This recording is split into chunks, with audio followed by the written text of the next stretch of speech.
কবিতাৰ শিৰোনাম তেজৰ কাফনত আৱৰা মৃতদেহ।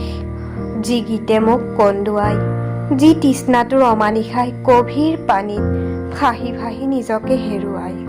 উজাগৰে থাকি নিজকে দহি সেই তৃষ্ণা আৰু সেই গীতৰ শপত কৰি কৈছোঁ, মই আকৌ এবাৰ অন্তত জনসমুদ্ৰলৈ যাম। মই আকৌ এবাৰ সেই মুক্তিকামী সমদল কৰিম। অসহায় নিৰীহ মানুহ হত্যাৰ প্ৰতিবাদত, পৃথিৱীৰ সকলো যুদ্ধৰ প্ৰতিবাদত মই আকৌ এবাৰ অমান্য কৰিম শোষকৰ আইন। মই আকৌ এবাৰ প্ৰতিৰোধৰ ক্ষীণাৰ বিক্ষোভত জনসমুদ্ৰত আনি দিম প্ৰতিবাদৰ প্ৰবল চুনামি।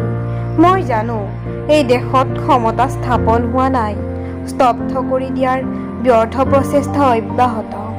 হে তীব্ৰ জনতা, ৰাজকীয় তপ্ত বুলেটে বুকুভেদি ৰঞ্জিত কৰা দুচকুত অজস্ৰ সপোন লৈ নিজৰ প্ৰাপ্য বিচাৰি অহা তেজাল যুৱকৰ মৃতদেহ ৰাজপথত পৰি থকাৰ কৰুণ দৃশ্য দেখিছোঁ।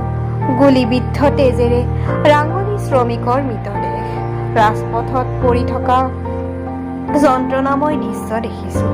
উত্তপ্ত ৰাজপথত ঘামি তিতি থকা উষ্ণ দেহা, অনাহাৰে চেপেটা পেট, তীব্ৰ প্ৰতিবাদৰ ভংগীমাত যেন কৈ আছিল, মই ভোকাতুৰ, মই ভোকাতুৰ, মই ভোকাতুৰ, মই ভোকাতুৰ। তেজৰ কাফনত আৱৰা মৃতদেহ স্পৰ্শ কৰি শপত খাই আজি জাগ্ৰত হৈ উঠিছে শত শত মুক্তিকামী প্ৰতিবাদী বজ্ৰকণ্ঠ।